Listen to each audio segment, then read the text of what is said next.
नमस्कार साथियों, मैं कुमार कृष्ण आप सबका आपके अपने YouTube channel Mehdi academy classes पे आपका हार्दिक अभिनंदन और बहुत बहुत स्वागत करता हूं। साथियों, हमने इतिहास की सीरीज शुरू की थी और इतिहास की सीरीज के अंदर हम पढ़ रहे थे किसान आंदोलन के बारे में और किसान आंदोलन के संदर्भ में हम पढ़ रहे हैं और आज इसी क्लास को आगे क्यों अनुवृत्त करते हैं, किसान आंदोलन वाले टॉपिक को आगे बढ़ाते हैं। तो आज अपन किसान आंदोलन पढ़ेंगे जो बूंदी का किसान आंदोलन है, बर्ड का जो किसान आंदोलन है, उस बूंदी या बर्ड के किसान आंदोलन को पढ़ने वाले हैं। तो आज का हमारा प्रकरण हो जाएगा बूंदी या बर्ड का किसान आंदोलन। बूंदी या कह सकते हो आप बर्ड किसान आंदोलन, बर्ड किसान आंदोलन, इनके संदर्भ में पढ़ेंगे बूंदी या बर्ड का किसान आंदोलन। देखो, सबसे पहले हमें यह जानना जरूरी हो जाता है कि ये किसान आंदोलन हुआ क्यों था। यानी बूंदी में जो बूंदी के अंदर जो बर्ड नामक स्थान पे जो किसान आंदोलन हो रहा है, ये किसान आंदोलन होने का कारण क्या रहा था, उन कारणों को जानने का प्रयास करेंगे। तो सबसे पहले पढ़ते हैं कारण क्या है। कारण भाई बूंदी या बर्ड के जो किसान आंदोलन के कारण पढ़ेंगे। तो कारण अपने को ध्यान में ये रखना है कि कारण क्या रहा था बूंदी या बर्ड किसान आंदोलन। तो सबसे मोटी बात अपने को ध्यान में ये होना चाहिए कि यहाँ पे 25 प्रकार के क्या लगा दिए थे, कर लगा दिए गए थे। कितने प्रकार के कर लगा दिए गए? याद रखना, बिचौलिया का हमने पढ़ा है और बिचौलिया किसान आंदोलन के तहत हमने ये जाना है कि बिचौलिया किसान आंदोलन में 84 प्रकार के कर लगा दिए गए थे। और इसके बाद हमने बेंगू का किसान आंदोलन पढ़ा है और बेंगू के किसान आंदोलन में 53 प्रकार के कर लगा दिए गए थे। और यहां पे कितनी संख्या है? 25 प्रकार के कर लगा दिए गए थे। याद रखना इस बात को, कर लगाए गए। ठीक है, एक बात तो याद रखना। फिर मैं दूसरा, और यहां पे क्या हुआ? भू राजस्व बढ़ा दिया गया, भू राजस्व बढ़ा दिया गया, भू राजस्व बढ़ा दिया गया। एक ये बड़ी बात थी यहाँ पे। तो किसानों ने आंदोलन किया, लेकिन बड़ा कारण देखो क्या देखने को मिला इस किसान आंदोलन के दौरान। तो बड़ा आंदोलन देखने को मिला, बूंदी रियासत के अंदर क्या हो गया था? भ्रष्टाचार फैल गया था। और भ्रष्टाचार की वजह से यहाँ पे क्या देखने को मिला था? आंदोलन, किसान आंदोलन देखने को मिला था।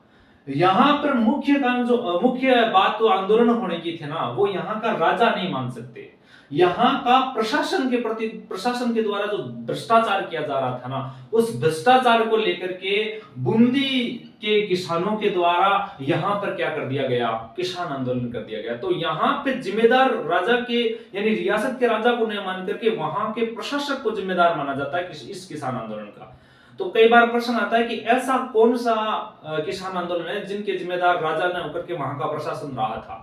तो याद रखना वो कौन सा है? बूंदी का बर्ड या बर्ड का किसान आंदोलन माना जाता है। अब हुआ क्या था, एग्जैक्टली क्या हुआ था? याद रखना 1920, याद रखना सन 1920 में क्या हुआ बूंदी के अंदर? क्या हुआ कि यहाँ पे साधु सीताराम दास, कौन? साधु सीताराम दास, सीताराम दास, साधु सीताराम दास के द्वारा क्या हुआ कि यहाँ पे जो डाबी क्षेत्र था, कौन सा क्षेत्र? डाबी क्षेत्र। कौन से क्षेत्र में? डाबी क्षेत्र में किसान पंचायतों का क्या किया गया? गठन किया गया। किसान पंचायत का गठन किया गया। शुरुआत से कहानी बता रहा हूं, पंचायत का गठन किया गया। कौन से क्षेत्र में? बूंदी के अंदर एक जगह पड़ती है डाबी, डाबी वाला जो क्षेत्र था ना, वहां पर किसान पंचायत का क्या कर दिया गया? गठन किया गया। कब? 1920 के अंदर किया गया। किसके द्वारा? साधु सीताराम दास के द्वारा किया गया था। अब साधु सीताराम दास के द्वारा जो डाबी किसान पंचायत का गठन किया गया और उस किसान पंचायत का जो मुखिया था ना, वो हरला भड़क को बना दिया गया। हरला भड़क किसको बनाया गया? हरला भड़क को यहाँ का क्या बना दिया गया? इस डाबी किसान पंचायत का क्या बना दिया गया? मुखिया बना दिया गया। किसको? हरला भड़क को। किसने बनाया? साधु सीताराम दास ने बनाया। अब याद रखना है आपको इतनी सी बातें और कि इस क्षेत्र में, बूंदी वाले क्षेत्र में और भी आप याद रखना, और भी कई किसान पंचायतों का गठन किया गया था, जिनमें मैं बात करूं डाबी तो एक हो ही गई, साथ में एक आती है बर्ड। कौन सी? बर्ड पंचायत का भी गठन किया गया था। दूसरी याद हो रखना वरुंगना, वरुंगन पंचायत से यहाँ का वरुंगन पंचायत का भी यहाँ पर क्या किया गया था? गठन किया गया था। फिर में एक और पंचायत गरबड़ा। कौन सी? गरबड़ा। यानी इस प्रकार की बूंदी में क्या बनाई गई थी? पंचायतें बनाई गई थी अलग अलग। सबसे पहले तो साधु सीताराम के द्वारा डाबी वाले क्षेत्र में बनाई गई थी, फिर बरड़ वाले क्षेत्र में, फिर वरंगल वाले क्षेत्र में, फिर गरबड़ा वाले क्षेत्र में। यहां पर किसान पंचायतों का गठन किया गया था। अब यहाँ पे किसान पंचायतें बनी और किसान पंचायतों के द्वारा क्या किया गया, किसानों की आवाज उठाई गई।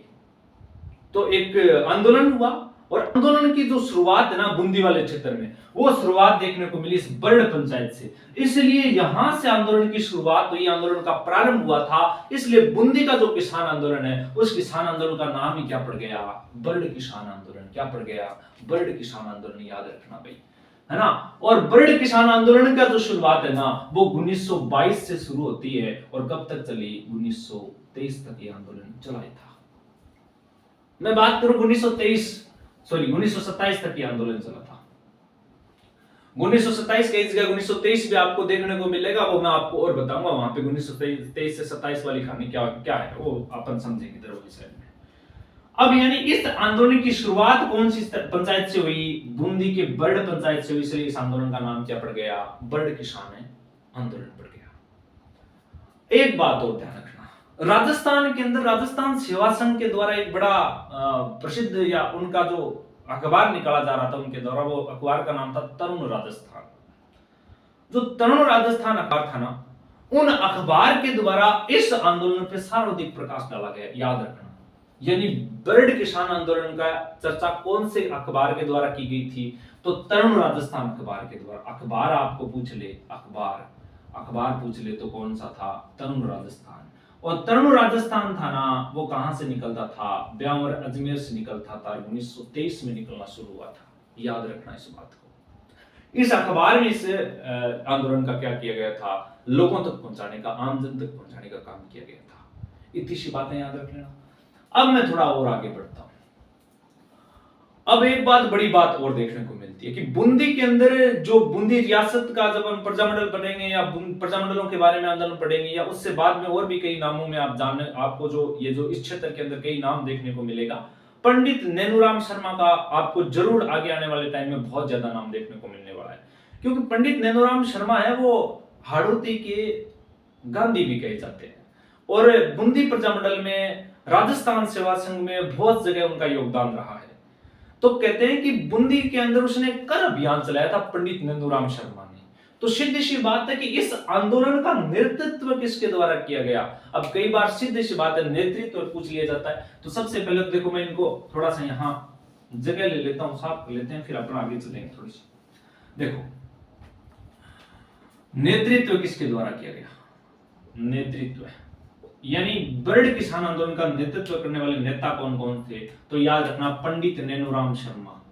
पंडित नैनूराम शर्मा, इसके द्वारा क्या किया गया, इस बरड़ किसान आंदोलन का क्या किया गया था, नेतृत्व किया गया था। ये जो पंडित नैनूराम शर्मा राजस्थान सेवा संघ के सदस्य रहे, याद रखना इस बात को। आगे और कहानी बताऊंगा इनकी। और बात ये रखना कि पंडित नैनूराम शर्मा पहले यहाँ बूंदी के अंदर एक पुलिस की नौकरी किया करते थे। बाद में पुलिस की नौकरी छोड़ दी थी और ये आंदोलन के अंदर कूद जाते हैं, आंदोलन करना शुरू कर देते हैं, लोगों की आवाज उठानी शुरू कर देते। तो एक नेतृत्व करते थे, राजनीतिक जन जागृति फैलाने का काम हाड़ौती के अंदर किसी के द्वारा किया गया था, तो वो पंडित नैनूराम शर्मा थे। यानी पॉलिटिक्स अवेकनिंग लाने का काम यहाँ इस क्षेत्र में, यानी बूंदी, हाड़ौती, कोटा जो वाला क्षेत्र, इसमें कौन कर रहा था, तो वो पंडित नैनूराम शर्मा था। याद रखना इस नाम को। दूसरा नाम और आपको याद रखना है, पंडित नैनूराम, यहाँ पे नारायण सिंह एक व्यक्ति और हुआ करते थे, नारायण सिंह। ये भी क्या है, इस आंदोलन के नेतृत्व इसके द्वारा भी किया गया। एक नाम और याद रखना, भंवरलाल सुनार, इनके द्वारा भी क्या किया गया, इस आंदोलन का नेतृत्व किया गया था। अब मैं आपको बड़ी बात बताने जा रहा हूं इस किसान आंदोलन के संदर्भ में। इस दौरान यहाँ पे एक हत्याकांड हुआ था जो बड़ा ही बार एग्जाम की दृष्टि से बड़ा ही महत्वपूर्ण है, बहुत बार पूछा गया, बड़ा महत्वपूर्ण बात है। वो महत्वपूर्ण घटना है, डाबी हत्याकांड है ना। अब वो डाबी हत्याकांड क्या है, उस हत्याकांड के संदर्भ में जानने का प्रयास करते हैं। आइए देखते हैं डाबी हत्याकांड क्या था। इस आंदोलन के दौरान एक हत्याकांड हुआ था, उसको हत्याकांड को किस नाम से जाना गया, डाबी हत्याकांड। किस हत्याकांड से जाना गया, डाबी हत्याकांड के नाम से जाना गया। और ये डाबी हत्याकांड कब घटा था, तो तारीख आपको याद रखना है, 2 अप्रैल। कितनी तारीख है, 2 अप्रैल 1923 की तारीख याद आपको रखना है। 2 अप्रैल 1923 आपको ध्यान में रखना है। अब इस दिन क्या हुआ था भाई, देखो बूंदी का जो डाबी पंचायत थी ना, वहां पे क्या हो रही थी, किसानों की सभा हो रही थी। किसकी सभा हो रही थी? किसानों की सभा हो रही थी।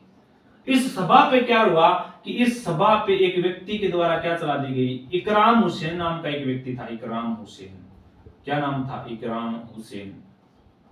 इकराम हुसैन, इकराम हुसैन नाम के एक पुलिस अधिकारी के द्वारा क्या कर दिया गया, डाबे के अंदर किसानों की सभा हो रही थी, उस किसानों की सभा पे क्या कर दी गई, फायरिंग कर दी गई, गोलियां चला दी गई।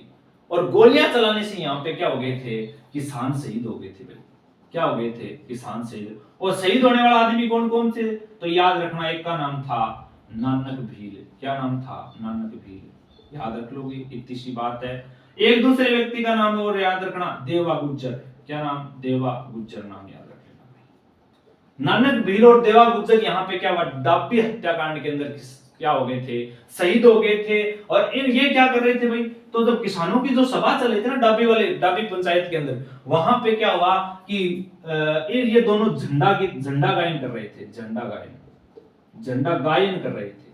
और झंडा गायन करते समय क्या हुआ कि इकराम हुसैन पे इन पे क्या चला दी, गोलियां चला दी, और ये क्या हो गए थे, शहीद हो गए थे। और इनकी भी अब जैसे इनको शहीद किया गया, मतलब शहीद हो गए, तो यहाँ पे एक बड़ा स्टेटमेंट देखने को मिलता है माणिक्यलाल वर्मा का।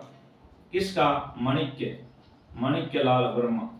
अब माणिक्यलाल वर्मा कौन थे? मेवाड़ के गांधी जिसको कहा जाता है। मेवाड़ का जो प्रजामंडल था, उस मेवाड़ प्रजामंडल की स्थापना करने का काम ही किसके द्वारा किया गया था? माणिक्यलाल वर्मा के द्वारा किया गया था। कोल्यारी गांव उदयपुर से संबंध रहा है माणिक्यलाल वर्मा का, याद रखना इस बात को आप। माणिक्यलाल वर्मा जी क्या करते हैं कि इनके लिए जो ये नानक भील जी थे ना, इन पर एक गीत लिखा था। उस गीत का नाम था अर्जी गीत। कौन सा गीत था? अर्जी गीत। तो अर्जी गीत माणिक्यलाल वर्मा का किसको समर्पित है? नानक भील को समर्पित है। याद रखना इस बात को आप। हालांकि माणिक्यलाल वर्मा के द्वारा एक और गीत गाया गया है, पंछीड़ा गीत। और पंछीड़ा गीत किसके द्वारा गाया गया? तो माणिक्यलाल वर्मा के द्वारा। किस दौरान? जब मेवाड़ का प्रजामंडल आंदोलन चल रहा था, बिजोलिया किसान आंदोलन मेवाड़ के अंदर हो रहा था, उस समय मेवाड़ के अंदर माणिक्यलाल वर्मा के द्वारा कौन सा गीत गाया? पंछीड़ा गीत गाया गया था। और विजय सिंह पत्ती के दौरान उस समय झंडा गीत गाया गया था, जब बिजोलिया किसान आंदोलन मेवाड़ के अंदर चल रहा था। तो ये बड़ी इंपॉर्टेंट सी बात है कि कौन सा गीत गाया गया, कौन से आंदोलन के द्वारा, कब क्या घटना घटी थी। ये घटनाएं हमें क्या है, बहुत बार पूछी जाती हैं, तो इनको बड़ा महत्वपूर्ण होता है ये चीजें, तो याद रखना। तो यहाँ पे दो बड़ी बातें बड़ी इंपॉर्टेंट निकल के आती हैं कि बर्ड या बूंदी किसान आंदोलन है, उनका नेतृत्व किसके द्वारा किया गया? पंडित नेंदुराम शर्मा के द्वारा, नारायण सिंह के द्वारा, भंवरलाल सोनार के द्वारा। और इस दौरान सबसे बड़ी घटना यानी हत्याकांड कौन सा घटा था? डाबी हत्याकांड। कब? 2 अप्रैल 1923 को घटा था। याद रखना 2 अप्रैल 1923 है। किसान सभा का हो रही थी, जिसपे इकराम हुसैन नाम के एक पुलिस अधिकारी ने गोली चला दी, जिसमें नानक भील और देवा गुज्जर क्या हो गए थे, झंडा गायन कर रहे थे, वो शहीद हो गए थे। ये बड़ी घटना याद रखना, बस इतना सा याद रखना। अब क्या हुआ, ये आंदोलन क्या हुआ, ढंग से चला नहीं आगे से, क्योंकि जब शहीद हो गए, इस प्रकार की हत्याकांड यहाँ पे घटा, तो ये आंदोलन ज्यादा दिन तक चला नहीं। और कहते हैं कि 1927 के आते आते क्या हुआ कि राजस्थान सेवा संघ जो बना हुआ था, कौन सा संघ बना हुआ था? राजस्थान सेवा संघ। याद रखना, राजस्थान सेवा संघ। और राजस्थान सेवा संघ क्या हो गया? खत्म हो गया था। कौन सा संघ खत्म हो गया? राजस्थान सेवा संघ। राजस्थान सेवा संघ। ये राजस्थान सेवा संघ क्या है भाई? राजस्थान सेवा संघ की स्थापना 1919 के अंदर हुई थी। कहां पे? याद रखना, वर्धा महाराष्ट्र के अंदर हुई थी।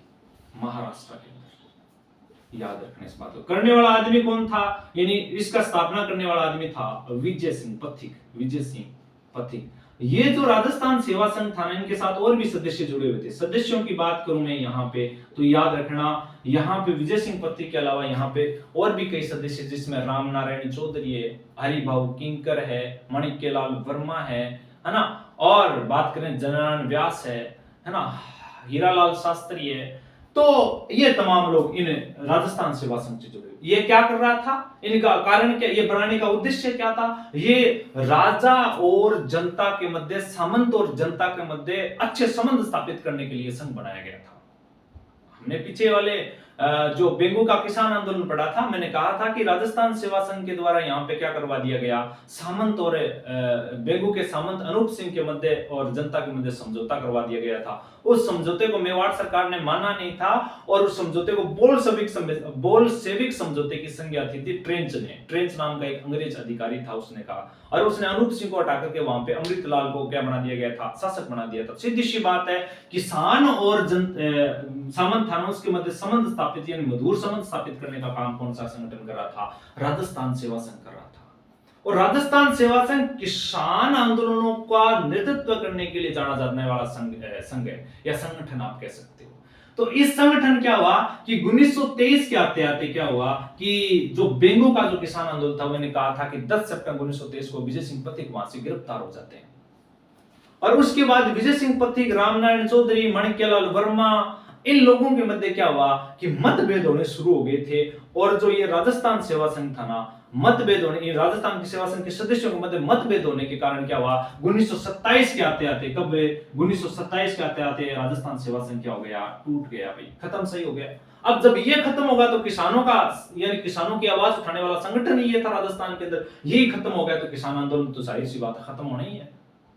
किसानों की आवाज उठाने वाले कोई आदमी बचा ही नहीं है, तो सीधी सी बात है। यानी ये लोगों के मध्य, इनके लोगों का आपस में मतभेद हो जाना, यानी आपस में लोगों को क्या हो गया था, कॉन्ट्रोडिक्शन हो गया था, जिसकी वजह से ये आंदोलन क्या हो गए, खत्म हो गए। और कहते हैं कि बर्ड का या बूंदी का जो किसान आंदोलन था वो भी क्या हो गया था, खत्म हो गया था। बस यही कारण है बर्ड और बूंदी के किसान आंदोलन के खत्म होने का। तो 1927 में याद रखना कब खत्म हुआ था ये किसान आंदोलन, यानी बर्ड या बूंदी का किसान आंदोलन 1927 के अंदर राजस्थान सेवा संघ के खत्म होने पे, यानी राजस्थान के सेवा संघ के सदस्यों के मध्य कॉन्ट्रोडिक्शन हो जाने से, मतभेद हो जाने से क्या हो गया था, बर्ड या बूंदी का किसान आंदोलन समाप्त हो गया था। तो इस प्रकार ये अपना बर्ड या बूंदी का क्या था, किसान आंदोलन। अब मैं थोड़ी सी और बात बताता हूं आपको। हालांकि ये आंदोलन बाद में भी टूर पकड़ता है, क्योंकि हत्याकांड हो गया था, किसानों पे अत्याचार हो रहे थे, दोबारा इनकी आवाज उभर के आई, ये आंदोलन दोबारा प्रफुल्लित हुआ। और प्रफुल्लित होने की तारीख भी याद रख लेना, हालांकि कुछ नहीं, यानी दूसरा चरण भी इस आंदोलन का शुरू होता है। और दूसरा चरण जो आंदोलन का शुरू होता है, कौन सा चरण है, दूसरा चरण भी यहाँ पे शुरू होता है 1935 के अंदर शुरू होता है, याद रखना। और कहां से, किसके द्वारा शुरू किया गया था, तो मीणा व गुज्जर जाति के द्वारा, मीणा व गुज्जर जनजाति के द्वारा दूसरी बार इस आंदोलन को आगे बढ़ाने का काम किया गया था। यानी आंदोलन का दोबारा शुरुआत की गई। और कौन सी जगह थे, तो याद रखना हिंडोल सम्मेलन हुआ था भाई, हिंडोल सम्मेलन। और हिंडोल सम्मेलन में इस आंदोलन को लेकर के आवाज उठाई गई थी मीणाओं के द्वारा और गुज्जरों के द्वारा। हिंडोल सम्मेलन था वो कहां पे हुआ था, बूंदी के अंदर हुआ था। और याद रखना बूंदी के अंदर कौन सी जगह हुआ था, हुंडेश्वर महादेव के मंदिर में, हुंडेश्वर महादेव के मंदिर में हुआ था। और हुंडेश्वर महादेव का मंदिर हिंडोल बूंदी के अंदर स्थित है। और यहां पे कौन सा आंदोलन का दूसरा चरण शुरू हुआ था, बर्ड या बूंदी का किसान आंदोलन। तो ये तो था अपना बर्ड या बूंदी का किसान आंदोलन। अब मिलते हैं नेक्स्ट आने वाले किसान आंदोलन के संबंध में। तो आज आप इजाजत लेते हैं और नेक्स्ट वाले आंदोलन में मिलते हैं। तो जय हिंद, जय जय राजस्थान, जय किसान, जय जवान।